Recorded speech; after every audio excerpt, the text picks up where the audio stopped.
Okay. Welcome back to another episode of Beyond the Snap with Kieran and Kirtan. Guys, we are so sorry we missed weeks 1 and 2, but we are back for our week 3 preview and our weeks 1 and 2 recap. We have our beefer poll lined up. We have a quick little check in with 4 teams. We are going to be covering all the bases that we missed, and we're going to also be talking about all your upsets, your USFs to your Florida States to Mississippi State, who we got to shout out, but we will be covering it all. So let's get straight into it. Let's not waste anybody's time. Kieran, what's the first thing we got today?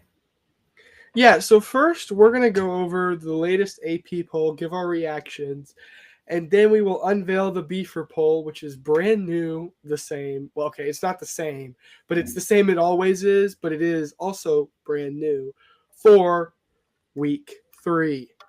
And so I'm going to go ahead and give a little rundown of the AP poll. We'll discuss maybe some points of contention, and then we will get into the Beefer poll. So Ohio State number 1, Penn State number 2, LSU is at 3, Oregon is 4, Miami is 5, Georgia's 6, Texas is 7, Notre Dame is 8, Illinois is 9, Florida State is 10, South Carolina is at 11, Clemson's at 12, Oklahoma's at 13, Iowa State's at 14, Tennessee is at 15, Texas A&M, sheesh. I get in the habit of calling them names that are not their real name due to being a Texas fan, and that is what happens there. Ole Miss at 17, South Florida at 18, Alabama at 19, Utah at 20, Texas Tech at 21, Indiana at 22, Michigan at 23, Auburn at 24, Missouri at 25. That is your AP poll, and I'm just going to go ahead and say overall, it looks pretty good. I have some discrepancies. I would maybe value Penn State below LSU just because at this point the ranked wins. Maybe Oregon and Miami could get flipped. Georgia, all of that's pretty much fine. Illinois is sky high. They have been playing well. I'm just not 100% convinced that they are a top 10 team. Florida State at 10 is something I have trouble reconciling personally because I know they beat Alabama. And I know a lot of us expected Alabama to be a better team. But I don't think that any of us can realistically say we see Alabama, in hindsight, looking back to that game, that we see Alabama as a top 10 team. I don't think any of us can say that. Maybe, Kirtan, you can, but for me, I don't think they ever were a top 10 team. I think that was kind of a miscue of our preparation. And as a result, I don't think Florida State should be that top high. But again, I struggle to find another team that is worthy. South Carolina is 11. Again, a team I think that is too high. Clemson's at 12. Again, I think arguably too high. Oklahoma's at 13. I argue they might be too low. They've looked really good. I don't necessarily think that's going to continue down the stretch due to a lot of reasons, mainly being their schedule. But I can see where they deserve to be higher now. Iowa State, Tennessee, that's fine. Texas A&M, Ole Miss, South Florida's fine where they are. I think Florida was around there, and I think maybe 7 times out of 10, Florida beat South Florida in that game, or even 8 times out of 10. Alabama, I understand where they're ranked, and I understand that they had a good performance against a cupcake week 2. But for me, they haven't really shown anything that means that they are a top 25 team yet. Utah, Texas Tech, Indiana, Michigan, Auburn, and Missouri. Pretty much standard boilerplate stuff there. And I think that's pretty good from the AP poll in general. Kirtan, what are your thoughts? Yeah, so I just have a couple. I think that the top end is now shaking out well, and I will say that we did misfire on our poll, and we are very sorry about that for week 1. We had it being that if you have a veteran quarterback, we do trust in you a lot more, which to be fair, we did say LSU was going to be very high for that reason. Penn State is going to be very high for that reason. We weren't super high on Ohio State. Of course, we were going to see how that was going to look like after they played Texas, and we thought Texas does belong above them. But as you'll see right after my quick little rundown of the AP poll, what the beefer is looking like. And it takes into consideration a lot of things that K-Mac just said. So yeah, first you have Ohio State, Penn State, LSU, all solid. Oregon, all solid. Miami, solid. Georgia, Miami, I think that's a little interchangeable. I think Georgia really shouldn't be punished for doing anything right now, but it's whatever way it needs to go. I think then you have Texas, Notre Dame, Illinois. I think this is where we get into trouble. Texas, I don't think they're firing on all cylinders, to be honest. For a team that is so talented and so well constructed, from Colin Simmons on defense, Anthony Hill, um, from all your wide receiver talent, and then Arch Manning, of course. Like, from everybody, it just doesn't look like they're firing on all cylinders. They had a great win against San Jose State, but it wasn't an excellent win. An excellent win is dropping 70. San Jose State came to DKR Memorial and held them to 38. And to be fair, it is San Jose State, but they still made Arch Manning question a lot of his decisions. Arch Manning had a very, very, very poor interception in the red zone, where instead of throwing the ball away, he threw it into double coverage to a shorter receiver, which ended up causing them to throw a pick. So I don't know where I stand with Texas right now. I feel like it can go both ways. I feel like they could be lower, and I think that's actually a good thing because I think they need the morale booster to say, "Hey, we're being underrated. We need to come in with some vengeance." Notre Dame, again, they're 0-1. They're only dropping to 8, which is fair. They did play a really good team in Miami, who we did see is actually very, very good, just in those last 2 weeks. Florida State is creeping in here at number 10, and I guess that's fair. They did beat Alabama. They did call their shot, but 10 feels a bit high for a team that just got in. I would just put them one lower. South Carolina off to a good start. Did have a shaky game against VT, but that's all right. Clemson, I feel that's egregiously high. I think Cade Klubnik and them boys, they played very, very, very bad. Like, I would have them. I think you'll see on the beef report where I have them. I just don't think they're firing on all. I honestly think that they're going to be the disappointment of the league. I was coming into this thinking that the ACC was almost a lock. At the beginning of the season, I would have told you the ACC is going to Clemson regardless. And Clemson honestly might have won the championship. But now it doesn't even look like it's going to be close. And the ACC looks like it's in shambles if they don't get Florida State if Florida State doesn't go undefeated. And then you have like just the rest of them, and they're basically just the bottom half. So Oklahoma, I think it should be higher in my opinion. Tennessee should be higher, and they're all creeping up. USF, I think, is outrageous for being this high up, especially only having one really good win. I think they should definitely be lower. And then, of course, Auburn, Missouri, like Kieran said, it's just the teams that they're just funneling at the bottom after they're taking out Florida and the other teams that lost. So this is where we're at. We're at a point where we're going to switch to the beaver poll. And again, we want you to consider our ranking through a different lens. We're not looking at it as these are the teams with the best records, these are the teams that are consistently showing up. We're willing to sacrifice record for power. And I think that's agreeable on all ends. If you're the better team, you deserve to be ranked higher. So I'm going to quickly flip to the beaver poll. And I mean, just give us y'all's opinion. We would love to see it in the comments if anybody had the time to do so, because it's a great thing for us to note, like, are we actually agreeing with y'all and are we not? For some reason, my computer's bugging out. Where are we? Yeah, I'm with the Beaver poll. Also, feel free to fill out the Google form. We are happy to take your response and post the fan Beaver poll and things like that. And Yeah, yeah, absolutely. Because the beef poll is a community thing. We don't just want it to be us. So here's our look at it. Right now, we have Penn State number one. Now, I don't know how everybody feels about this, but I think Penn State has consistently been a good team these last 2 weeks. The James Franklin disease has not hit yet. They're still haven't played anybody too great, so we have them up here. Next, we're looking at Ohio State. Ohio State, of course, had the win against Texas. This is why they're that high, and they had an absolute, just a destroying of the smaller team that they just played this week. I can't even remember their name. Georgia beat Austin P in what looked to be kind of not a surefire win, but they do have a good competition coming in Tennessee, who we have at 10. LSU had a great win against Clemson and have been firing all cylinders. Same with Miami and Oregon. Oregon's been very, very good. I'm shocked. Texas, like I said, we feel like they might be a little high, but again, it's Texas. You can never count them out. So even though they might not be showing their best, based off the teams that we have below, we think that they're definitely better power ranking wise.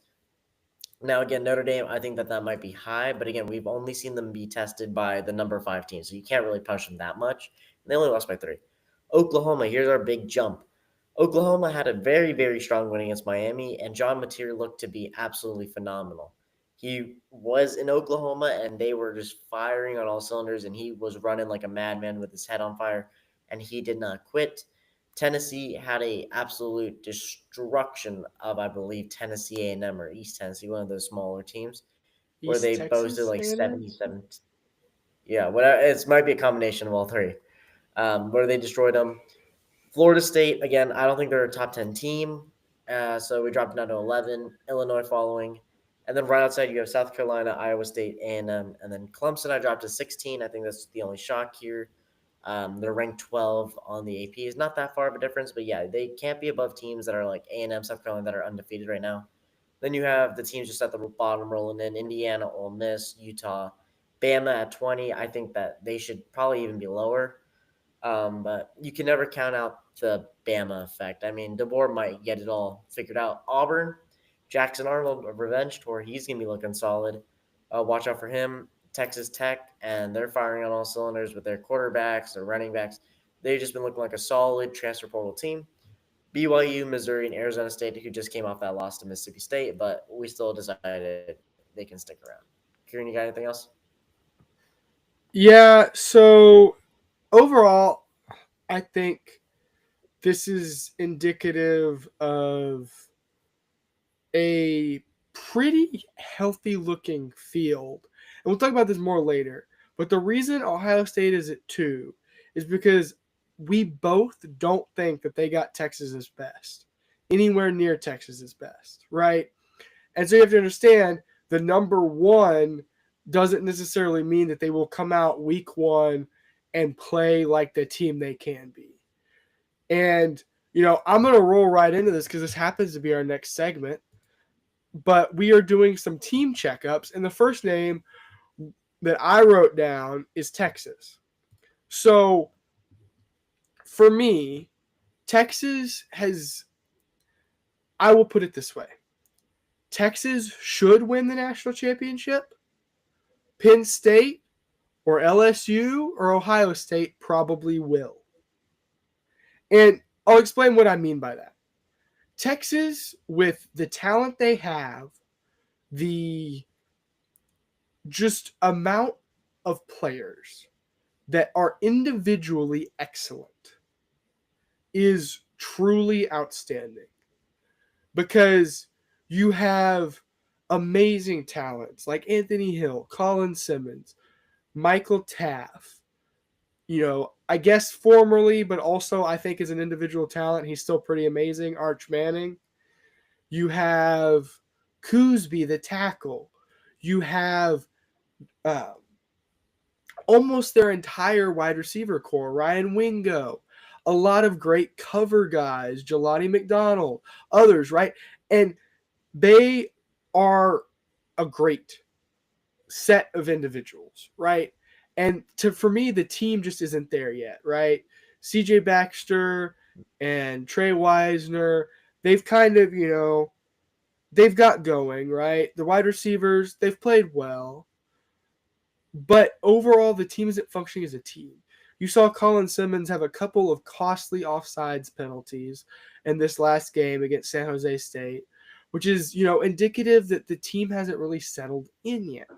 And I think if they're able to do so, if we're able to see Arch's potential out of Arch, right? Because right now, I think he's operating at much below what his potential is and should rightfully be. But he's not playing as well as we've seen him, right? We know he has the capacity to make those plays. I think for Arch right now, it's a bit of a mental game, right? And if you had told me going in to that week 1 game at Ohio State that I would have no concerns about Texas's offensive line and more concerns about Ohio State's defensive front than Texas's offensive front, I would have been absolutely astounded. I would have assumed that, Arch played well, but he had a lot of pressure, and the wide receivers were playing well, but they had a lot of. But that's not happening. What's happening is this team is great along the offensive line of scrimmage. The front seven is a lot of great individuals that are playing well, but they are not playing as a team yet, and they're having those costly penalties. And everywhere else, the team just kind of isn't together and isn't cooperative. And the defense is great, right? The defense is much better about this than the offense, but there's still points where you kind of question their cohesiveness as a team. And for me, that's where Texas is right now. I don't know what your thoughts are on it, Kirtan, but that's kind of, they should win the national championship, but I don't think they're going to. Yeah, and I'm just trying to think about it right now. Like, I see what you're saying, and I think Texas still has a very, very high shot. I mean, it's only week 2. We're not even in conference play yet, besides from Ole Miss and who do you call it? We're kind of rolling into it now. And yeah, that I already spoke about this a little bit, so I'll keep mine short. But I think Texas's issue is that I don't think there's the full trust yet. Everybody came into the season with super high hopes. They canceled their spring ball game. The entire atmosphere around Austin, and you talk about the Longhorns, has been synonymous with we're going to win the championship. When you say it, you know you're going to win. People walking down the street say, yeah, we're number one. We got Arch Manning. He's the number one guy. He's going to win the Heisman. And then for him to play as poorly as he did, and this isn't a shot to him because his poorly is still so much better than most of the college players out there. It's just I think the hype around him and the noise just needs to quiet down for him. Now the reason I say this is because Texas is probably the biggest school when it comes to advertisement and the whole hook 'em culture and the whole marketing. It's like it's very, very impressive. If you look at it, every school tries to copy it. The Gator Chomp, the Sick'em Dogs. There is nothing that competes with the hook 'em and the horns and anything. And so it's almost like a marketing thing. And Texas is so big that even you look at the little things like Arch Manning playing and having Vuori and having like a commercial with Warby Parker every single second. And so when you see a guy with that many commercials, you're like, dang, he needs to be so good. He needs to represent how he is on TV, on the field. And I think that they're still trying to find their own. And I think Texas is so amped and so honestly, actually, that's the wrong word, not amped. I think Texas is so itching at this point to get back to that idea of, oh, we're number one, and they want to kill all this noise. Oh, are we good enough? Are we going to be able to sustain? Is Colin Simmons really a All-American? I mean, he did jump off sides. He is getting double teamed, but he's still not even getting pressure on the quarterback. They're just trying to silence the noise. They need to go back to basics. They need to know what brand of football they're playing. And once they execute that, and when we have Steve Sarkisian running his offense to a T, we're going to see this team transform like what they did towards the later half of the season last year when they rolled into Atlanta for the SEC championship game. And they really did play their hearts out, and it was a much closer game than what happened in Texas. I think it's good for I think it's good for Texas to always, or yeah, I think it's good for Texas to be the underdogs in some situations. I think that in their head, it's a good way to say, hey, we're here to ruin somebody else's day. We're no longer the top of the mountain, so let's start climbing. We're not already there pushing people down. We need to get there. So that's my little checkup on Texas. I think that they're in a rough position right now because they haven't found their identity. But once they do, I don't know. They are always going to be a national championship contender in my eyes. So moving on from Texas, I believe the next team, Kieran, is Alabama, I want to say. It is Alabama. And Okay. so, if you're an Alabama fan right now, I entreat you to this spectacle of wisdom. I'm not exactly sure if this is wisdom, but wait, just 1 minute. Just give me a couple minutes here to explain why calling and preparing to pay for Kalen DeBoer's buyout isn't the right choice quite yet. Now, I understand how high the standards are at Alabama. I understand you expect to win 11, 12, 13, 14, 25, 67, 805 games a year. But that's not quite realistic. And we said last year that we thought Kalen DeBoer needed time to rebuild Alabama. Coming into this year, we thought he was closer to a solution. Now, he may not be. Realistically, you may be looking at year 3. Now, I would wait. I would see what Alabama does in SEC play, how they do in that schedule kind of down the stretch in the latter half of the season. See what your record is. See exactly how bad it is. And exactly, to what extent it is affecting, what extent is it players and what extent is it coaching, right? And obviously, at the end of the day, the blame for a win or a loss lies at Kalen DeBoer's feet, right? But look and understand if it's new, younger players or players that maybe aren't used to being in that situation, if it's them that are messing up in these first couple of weeks, that will get ironed out. It will get better. They are talented people. They will figure out how to be more comfortable and how to play better, right? And if Alabama just looks dismal, they never look like themselves all season. There's no real identity for the team. They don't even look like Washington when DeBoer was coaching there. I think then it might be time to have the moving on discussion, right? And obviously, Alabama will always have all the support and all of the money in the world, right? But at the end of the day, you kind of have to think about how many coaches are there like Nick Saban? And the answer is there aren't any other coaches like Nick Saban.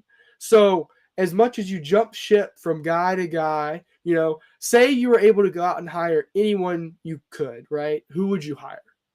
Ryan Day, he's a proven national championship winner. You could presumably, I don't think you could get him away from the contract, but you could try and get Steve Sarkisian. But he's struggled in big games like DeBoer has struggled, right? You could try and get any number of coaches. You could try and get Lincoln Riley if you were so inclined and so stupid. You could try and get James Franklin. Maybe he can win a national championship in crimson and white instead of blue and white.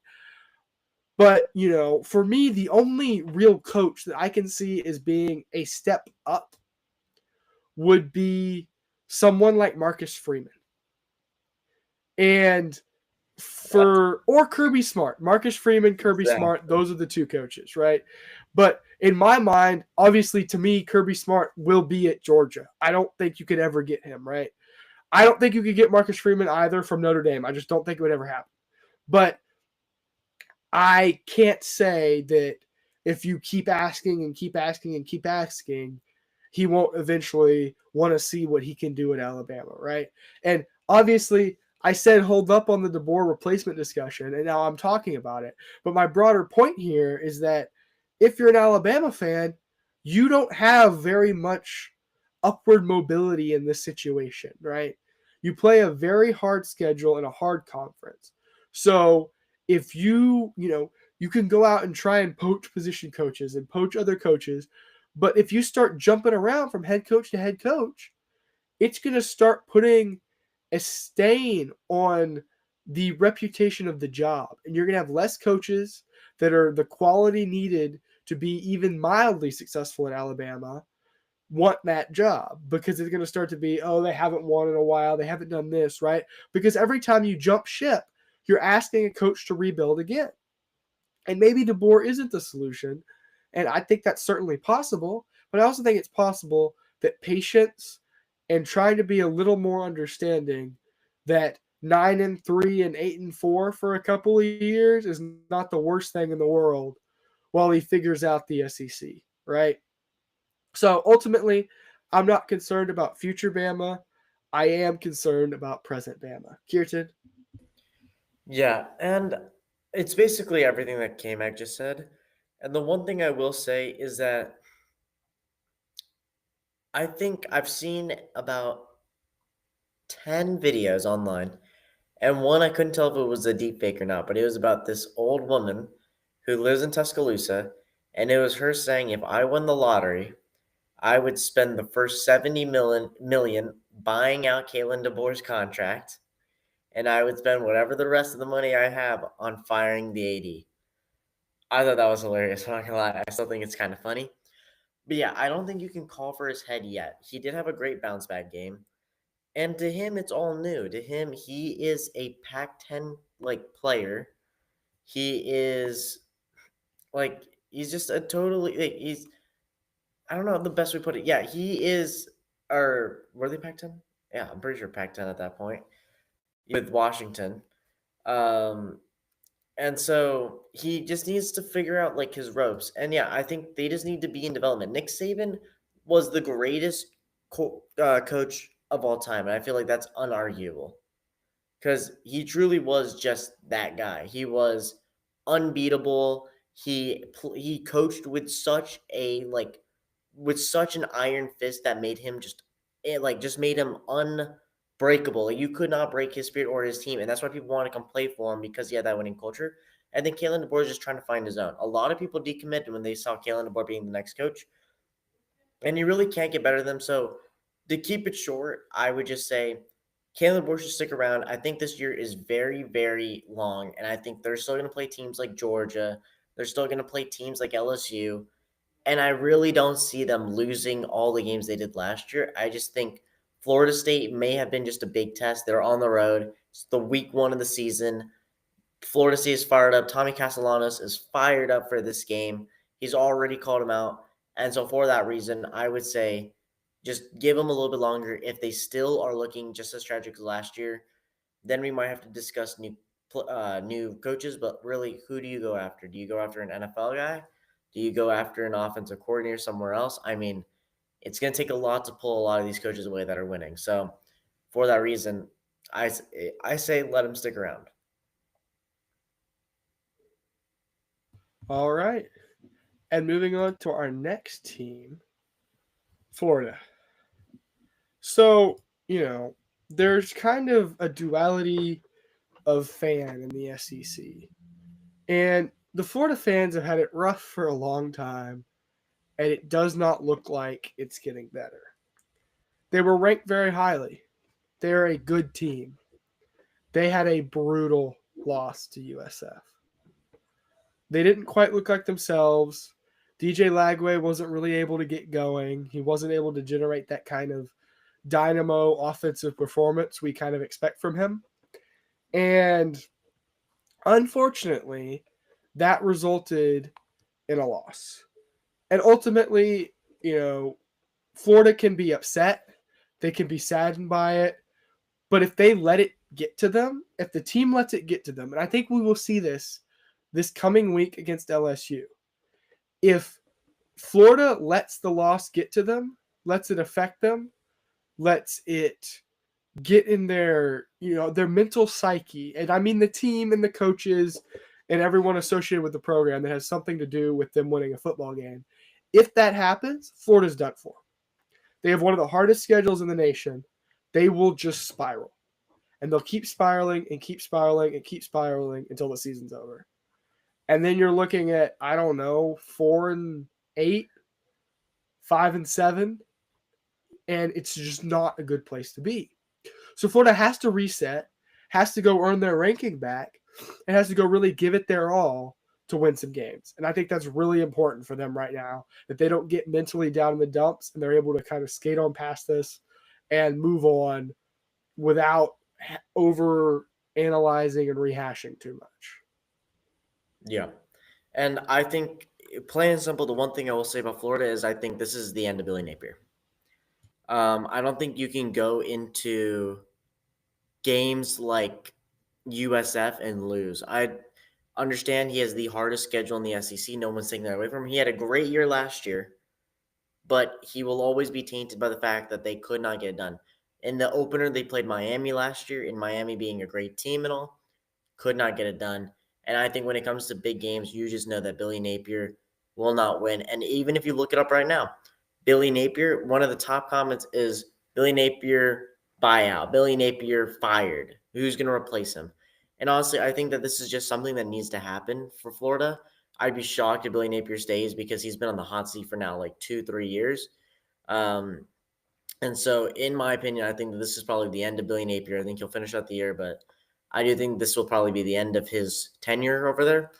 But again, the future's still bright. DJ Lagway, he hasn't come into his own yet. I think we're going to see that again when they play in all these other games. I mean, again, when they played USF, he didn't look like he was like at his peak. When they were running this tempo offense, he wasn't like he was almost like in his head about things, about like the position, everybody lining up and where he's going to give the ball to. And honestly, the defense just could not hold. Like the O line was struggling during the game. USF had like 6 tackles for a loss. They had something crazy. They were absolutely destroying Florida's offensive line. And the one thing that I'm really worried about is that this is USF we're talking about. Sure, you look at the AP poll, they're 18. You have yet to play Texas, Georgia, Ole Miss, all these outstanding teams. That's O line, that's D line coming out of high school were freak athletes. And now you just gave one of the best position coaches just to get even better. And so, really, it's just, I think DJ Lagway needs to step up. He was a Heisman pick for a lot of people. He was like touted and he needs to step up. And Billy Napier needs to figure out his offense if he wants to keep his job. I still will say, Florida can make the playoffs. They have to win out. I don't see a world where they lose because honestly, right now, I don't think they beat Georgia. I don't know if they beat Texas. I'm gonna say no. That's already 3 losses, and I think they're the only team that can maybe stick around for 4. But besides that, they're gone. And I think this will definitely be if it's another abysmal year and they go 6-6 or whatever, it'll be the end of the Napier run. And I think it'll just even if he doesn't break, if he gets like to 60, if he gets to like 60% win, he'll still be done. I think that they're just going to look for someone new because this is a great roster. It's a great team. They just need to find someone else to come in and revitalize. So, yeah. Anyways, moving on from Florida, let's get into our, I believe, the last checkup with Michigan. Now, Michigan, as we all know, had a good week 1. Bryce Underwood looked strong. Week 2, they went to Oklahoma and it got rocky. And Bryce Underwood looked like a serious talent out there. He just looked like he didn't have enough time. The offensive wasn't firing, and the defense was getting mauled by John Mateer, who was just causing havoc in the run game. Kieran, you want care to explain? Yeah, so really, I think Michigan kind of came apart in almost like if you've ever seen, when you build a house or some kind of creative sculpture out of toothpicks or something like that, right? And you pull out one and they all just crumble in a pile. That is kind of what happened to Michigan, right?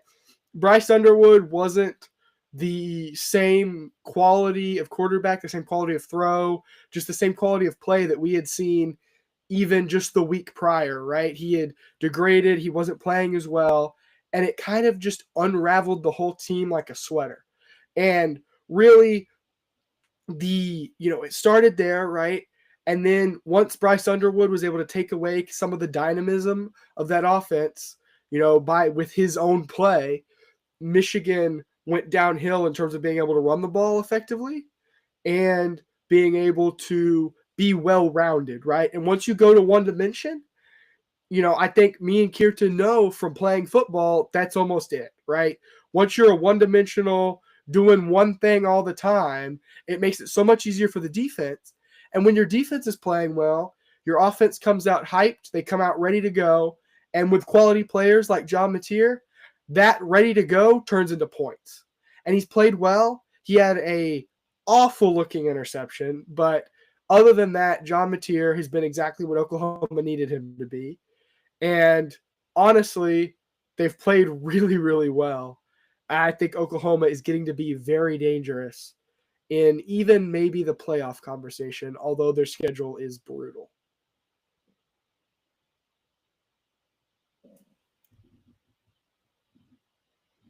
So, Kirtan, we can't hear you, but that's okay. Sometimes it happens. The And, I microphone know we thing make came in. mistakes like My bad. Michigan, but we move on. Yeah, and speaking of Michigan, just real fast to add to it, I think that what I was saying while I was muted and I was talking like a mime was John Mateer, I think, is exactly what Oklahoma wanted. You have this blueprint of absolute elite quarterbacks. You have Baker Mayfield. You have Caleb. Well, in chronological order, you got Baker Mayfield. You got Kyler Murray. You got Spencer Rattler. You got Caleb Williams. All of which are starting quarterbacks in the NFL. And now you're looking for your next guy. And your next guy is maybe not the best of what you were looking for when you had Michael Hawkins Jr. and Jackson Arnold, even though Jackson Arnold's actually looking all right now. But the big kicker was having this new guy, John Mateer, come in from Washington State and ball out. And I think that's just something that Oklahoma needed, especially going into the years, because going into this year and the future years, because it looked like for a minute there that Red River was going to run burnt orange for the next 5 to 10 years, in my opinion. After they had that dominating win where it was, I believe, 30-0, where they had like the shutout, where they were just dominating in the state fair. I didn't really see Oklahoma coming back, especially if they were going to continue to have Michael Hawkins. But now I'm a little worried. Texas doesn't look to be super solid, and we have teams like Oklahoma coming in, and they're doing insanely well. So I just wanted to touch up on Oklahoma because I think that they're going to be phenomenal, and I think that Red River is going to be an absolute. Well, it's going to be a hell of a game. But going back to Michigan, I think Michigan just needs to recuperate. I think they need to get back on track on where they are. I mean, Sharon Moore still needs to serve his penalty, I believe, because he is actually suspended for one game due to the whole Connor Stallions situation that happened. And so for these reasons, I'll leave it at this. I'll just say I think Bryce Underwood is going to be very, very good. I think he's a very, very good talent. I think that they just need to assert the run game more. This is a running team historically. This is a running team when they won the championship. This is a running team now. And if you're trying to move into the pass, you still need to keep the running threat. When they couldn't move the ball and they were just trying to go pass only or they were trying to go run only, it's kind of like our high school. It doesn't work. The defense knows what to expect. They'll crowd the box.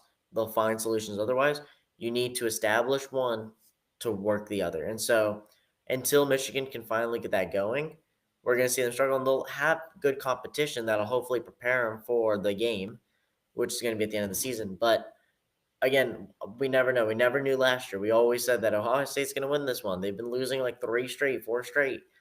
But again, we never know. And so I'm not going to say anything yet. I'm just going to say Bryce Underwood, he's going to continue to find his rhythm. They're back in Michigan for this game.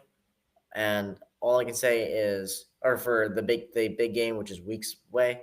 But I think that's what everybody's looking forward to, especially at Michigan. I don't think you really have playoff hopes. I hope you do, but the way I'm looking at it, I don't think they have playoff aspirations right now.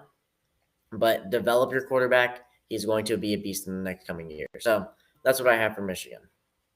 Yes. So moving on, we want to talk about some upsets. The biggest upset I want to talk about, not because I'm biased or because I just care about this team more than I care about a lot of other teams or any unprofessional reason like that, is Army over Kansas State.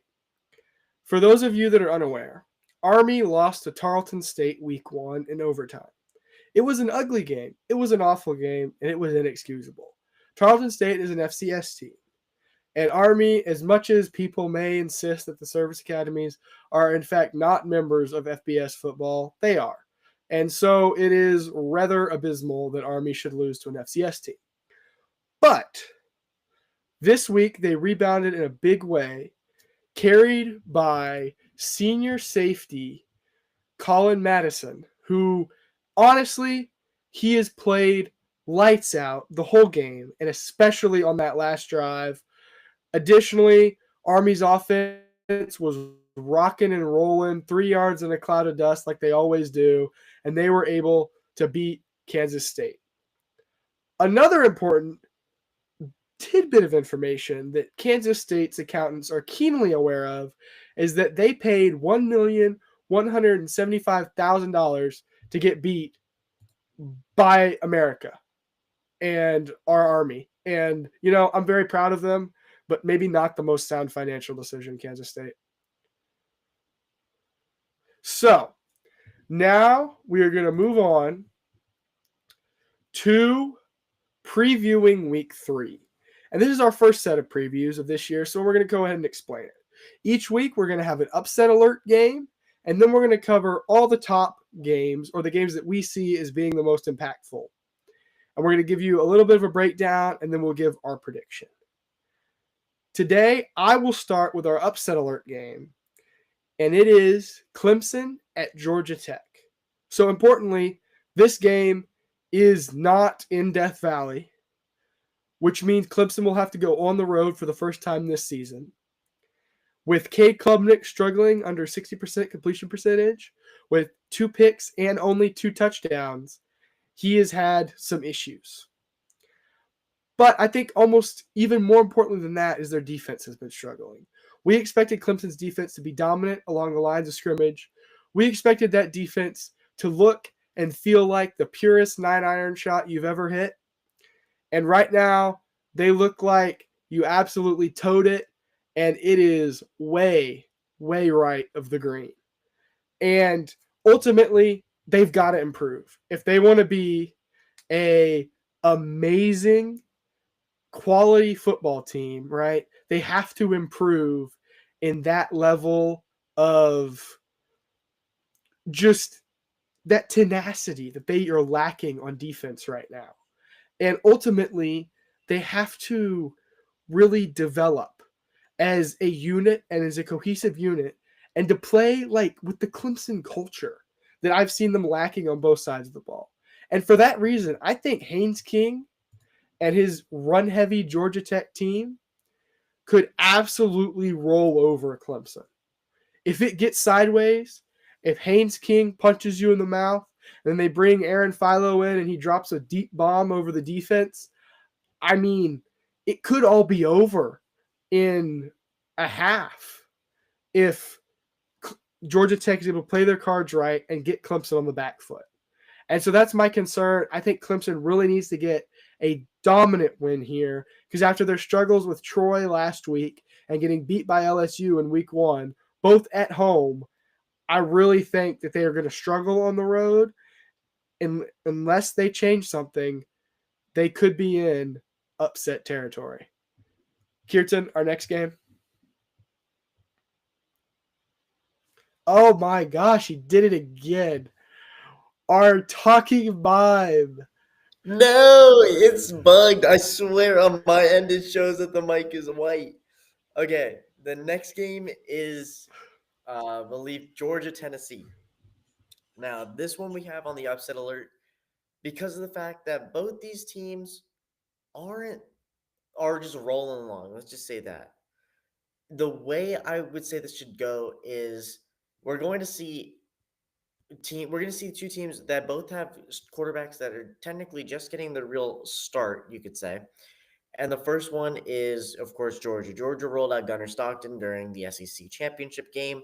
He performed well in the absence of Carson Beck when he got injured. Then they went to Notre Dame in the first round of playoffs, and he got rocky, and we actually came out with a loss. Now, beyond that, though, as of right now, he's been on a roll recently. He's become a top 5 favorite to win the Heisman, and it's looking good in Athens right now. But the problem is Tennessee's also been on a roll, and Tennessee has been rolling. Tennessee put up one of the craziest performances, like we've already mentioned, at I believe against one of their FCS schools in Tennessee, like East Tennessee A&M. Besides from that, you still shouldn't be able to put up 77 points on a team that you're playing, regardless if they're FCS or not. 77 points is unusual. Now, the other thing we have to take into consideration is this is going to be a very defensive game. How are both of these teams really going to face off when it comes to it? Because both these teams' offenses are very good, but again, it comes down to defense. And when it comes to defense, Georgia typically wins. I mean, Georgia and Tennessee always go at it. I still remember, I believe it was 3 years ago when Tennessee knocked off Alabama and became the 1 seed, and then rolled into Athens and got steamrolled. I don't know if anybody remembers that. That was like a 33-8 destruction. And Georgia's known for those. Georgia's known to go against teams that are ranked high, that are on spirit, and then crush them. They did it to Texas in DKR for that fact. But I think it's just going to be a great game. I think it's going to be a lot of firepower. And again, it's two SEC Blue Bloods.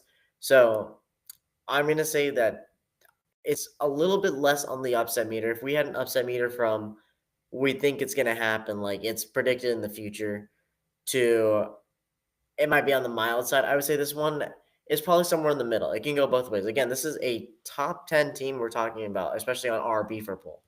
And so you got 5 and you got 10, or 4 and you got 3 and 10 on our poll. But on the AP poll, you have, I believe, 6 or 5 on the AP poll. But it's going to be a battle regardless. And you're gonna have the Branch brothers playing hard. You're gonna have Stockton playing hard, Aguilar playing hard, Frazier playing hard. I mean, we're gonna see a lot of NFL talent here, so you can always expect an upset. But let's be honest, we all know how this game's gonna go. Anyways, K-Mac, who do we have next? Yes, so next up, we have a really, really big cocktail party. Florida and LSU. And again, my biggest question, like we talked about earlier when we did our little checkup on Florida, is can Florida bounce back? And on the other side, can LSU demonstrate that they should be the favorite to win the national title? Because I think if LSU is able to walk in here and brush off Florida like it's nothing, they are a national title contender and deserve number one. If Florida is able to hold them, make it tough, make it a dogfight, maybe not come out on top, but make it, a less than a 2-score game or a 2-score game, I think that Florida can really, really turn their season around. Because right now it's in the USF dumps, right? And Florida is able to turn this thing around. If DJ Lagway is able to get back in rhythm, and it's kind of the battle of the quarterbacks. If Nussmeier comes out and throws a really great game, I don't really see any way Florida can overcome that. But if they're able to, kind of tie up Weeks in the middle and throw some on the outside, beat LSU deep a little bit, and still run the ball effectively, Florida can win this thing. And I think that could be a very, very entertaining matchup that most people probably aren't watching because of last week's results. Now, next, I'm going to just mention real quickly Vanderbilt and South Carolina. Again, South Carolina ranked 11th. I think it's really high.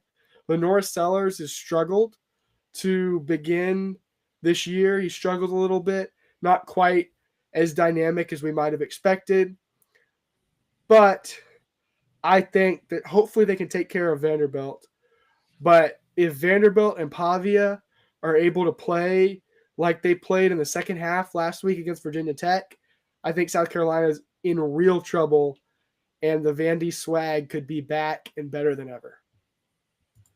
Yeah, absolutely. And let me just make sure my mic is on. Yeah, I am. Alrighty, we're good to go. What I will say about South Carolina and Vanderbilt is that the Commodores are undefeated again. They're looking solid. They're trying to build off of what they had last year with the Bama game. But they are rolling against South Carolina. And honestly, I see South Carolina being a threat. 11 might be a stretch, to be fair. But they did take care of business towards the latter half of the game against Virginia Tech, which we have to give it to them. The game was only, I believe, 10-8 at halftime, but they did finish out 28 to 13. So they did have a really good game towards the end. When they played SC State, of course, we can't even count that really, but they destroyed them. And again, I guess that doesn't really give that much information. It's SC State. But Vandy is also a very good team. And I mean, they have solid pieces around them. They have Pavia, who I think is probably the captain of captains on any team. Even watching the documentary series on them, I mean, it really shows. And then on top of that, they have running backs like Cedric Alexander, Austin boy, who is averaging, I believe, 7.5 yards per carry. I mean, like they've come in with like the idea of wanting to win, and I think that's absolutely amazing. they want to make a name for themselves. They want to go in and they want to wreak havoc. They want to say that we're no longer the Vandy of old. And I think their coach is bringing a lot of that. Poppy is bringing a lot of that.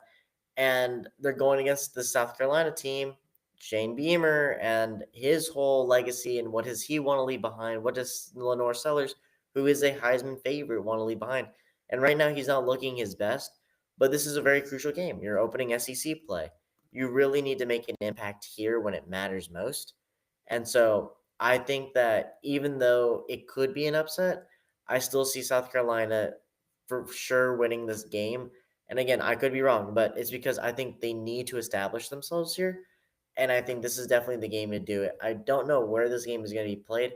I want to say it's going to be at South Carolina. So just for that fact, I'm going to say that it's definitely, if you're in South Carolina, and I believe it's a night game because it's covered on SEC Network, yeah, 6:45, just expect Carolina Gamecocks to really make a name for themselves. And when they're opening SEC play, they're going to play hard. And so for those reasons, I still have South Carolina winning. But again, upset alert is always on. It's always on. We never know what to expect with Commodores nowadays. All right. So before we get to the game of the week, we have to cover USF and Miami, which is now a top 25 matchup. Insanity. But if Carson Beck continues to fire on all cylinders and Miami is able to clog up Byron Brown, I really think that this is going to be a steamrolling. I think Miami is higher quality than Florida along the lines of scrimmage. And if they're able to bottle up Byron Brown, there's nothing really that USF can do unless their defense has a really, really, really good game. So ultimately, for me, obviously, I'm going to take Miami in this one, even though as much as I like USF, and I really think that it could be an absolute slaughtering. Yeah. And the one thing I want to say is I don't understand the AP poll, and I don't understand how this can be considered a top 25 matchup. And the one reason is, and I could be totally wrong here, and I might not have been doing enough reading. K-Mac might need to help me on this one, but how is it that the number 13 team, Florida, I believe, as of last week, played USF and lost? And they did lose. That's not being taken away from them. It was a good win. But they jumped to 18. Above Bama, above Tech, above a lot of these teams. But when Mississippi State wins against the number 12 ranked Arizona State in a great fashion where they storm the field and all, why is it that Mississippi State does not get to move up? It could be that they played in the swamp. Maybe that AP poll and everybody who creates it are saying maybe they were in a tougher environment. The swamp is a really hard place to play, and they won. Mississippi State was at home. But I don't see how that's fair. Again, I don't understand how you can put USF so high up on a list after one really good win. If it was two, then maybe we're talking, but we're not talking 18. We're talking 23. You beat Florida. They were 13. Mississippi State beat Arizona State, who was 12. So however you want to cut it, but I think it's going to be I honestly don't even know if this could even be considered an upset alert. I think USF's really going to get steamrolled. I think Carson Beck has found his rhythm. He's found his groove. He's found his little city that he wants to be in. And I think the reason Florida struggled so much was because of Byron Brown and his run ability. And I think if you go to film one day and you have amazing linebackers in Miami, and your coach tells you, Mario Cristobal says, clog up the run game. Do not let them scramble. Let's put a QB spy out there. I don't see how USF can really manage. I feel like USF they caught Florida off guard. And I don't think that'll happen in Miami because of the fact that Miami's going to learn from Florida's mistake. And so for that reason, honestly, I see it being, if we were giving predictions, I would have said it's going to be a slaughter. I would say it's 55 to 14 because I think Miami's trying to make a statement here. They're trying to say that, hey, we deserve to be here. And honestly, it's great for Miami. Miami's going to get a free ranked win out of this. So I think they're really going to try to put their stamp of their seal of approval on there and say, hey, we just destroyed a top 25 team. When we come to playoffs, keep that in mind. So that's what I have for the preview before the game of the week. Kieran, what is the game of the week? Yes, so the game of the week is as it was this time last year. If you will check that episode, I do not remember the number, probably square root of -1 or something like that. But it is the fighting Texas Aggies and Notre Dame. Now, this time it is in the Golden Dome. I don't think that's what they call their stadium, but that is what I am calling their stadium. And it is a much bigger game than it was last year. Last year it was a ranked game. This year it's a game between two bona fide playoff teams, at least in my opinion. And so, there's a couple of keys here. And at one point it looked like that Trezun III and Marcel Reed might miss this game. Now they confirmed that they will be back. Again, Marcel Reed has had 8 total touchdowns in 2 games. He's been playing lights out. Over 500 passing yards, runs the ball like we know he can. And I really think A&M's offense is going to be deadly with that offensive line. So, the question on the other side of the ball in offense is if Jeremiah Love can get going. He only has 33 yards, and he's been bottled up, and he's not really been himself since last year in the playoffs. So, for me and for Notre Dame, they got a bye week, and if Jeremiah Love comes out and plays the kind of game we know he can play, I know that A&M is in trouble. But if Notre Dame plays an okay game on defense, which, again, we saw Miami give their defense some fits at times, and Carson Beck, ultimately, I do think that Marcel Reed and Carson Beck are very different quarterbacks. So it is possible that Notre Dame's defense is much better at stopping the Marcel Reed type quarterback, but I don't really see that happening at this point. I think that A&M has a really good chance of getting a good win here. They've been playing well. They struggled a little bit against Utah State, I believe. And that has created more motivation for them. And the fact that they lost this game last year, they can go get their redemption, get on that run. And I think A&M has a really good chance to beat Notre Dame, even though it's at home for Notre Dame. Okay, so I'll give the contrast here because I actually see it being the opposite way. If you are Notre Dame right now, you've already played a game against a top 5 opponent, we'll say. As of right now, they are top 5, Miami.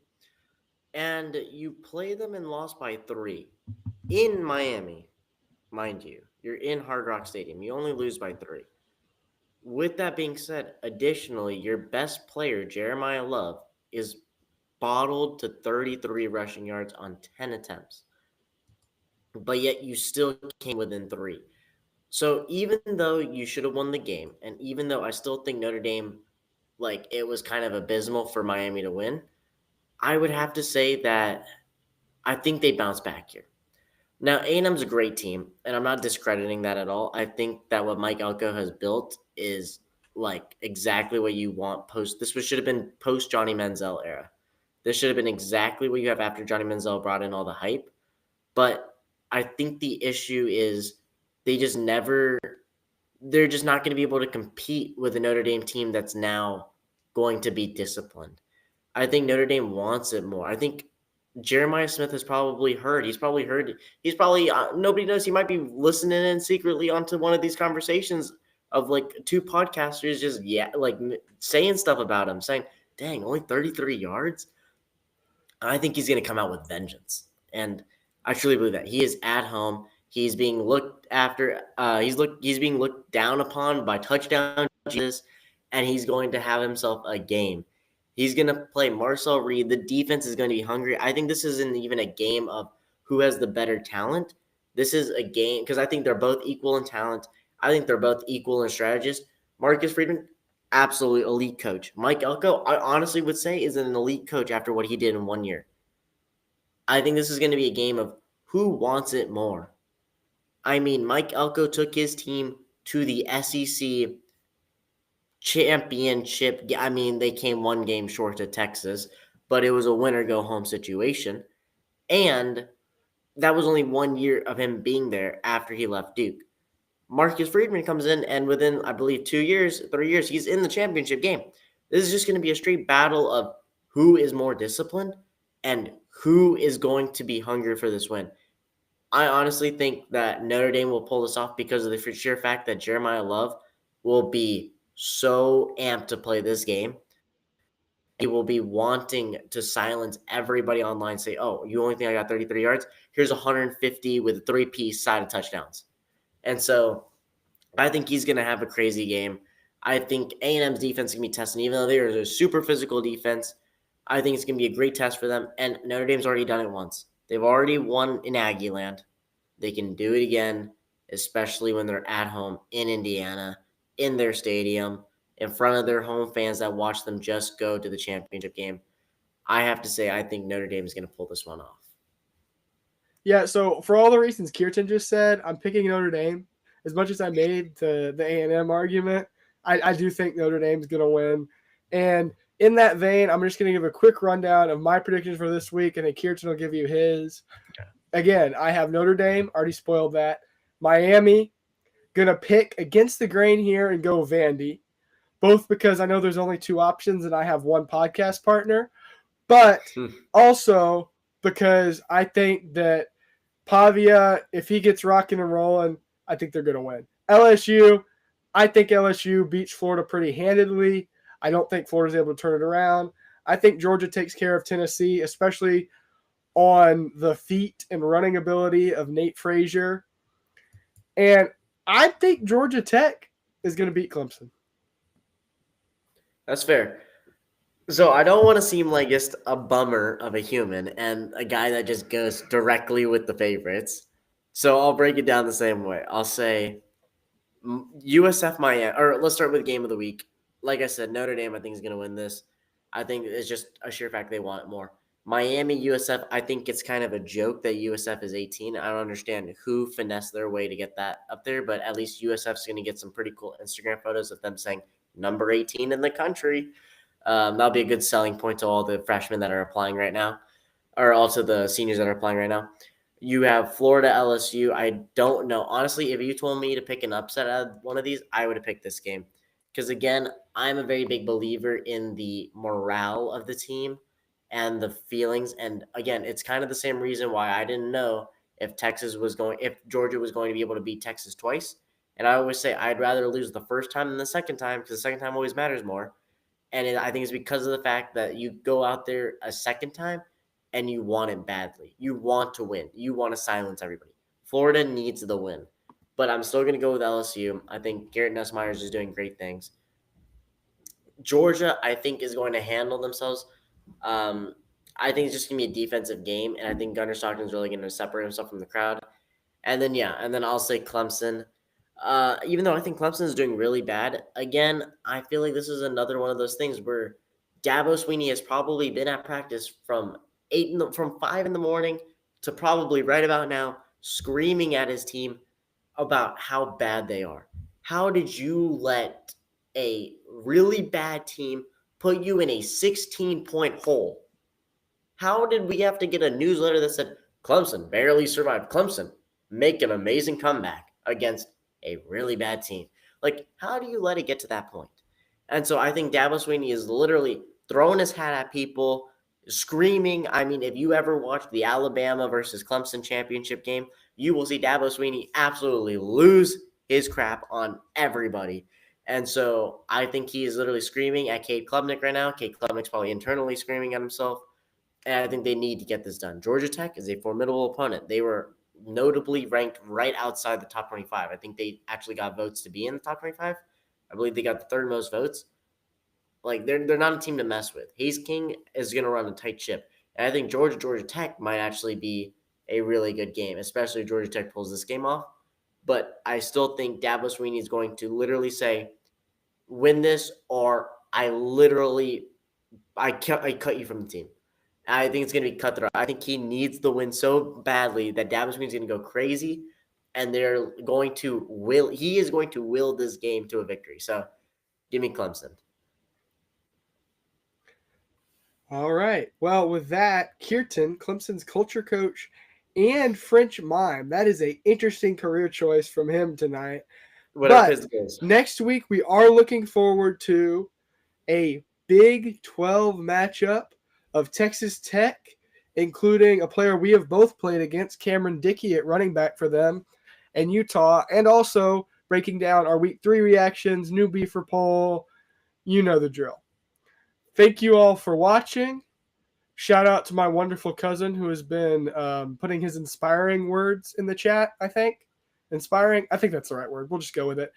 And Inspiring. thank you to all of you for watching, and see you next time. Kirtan, final thoughts? Peace. We'll see what happens this week, but upset alert is on high. We'll see. All right. Peace. Bye. Peace.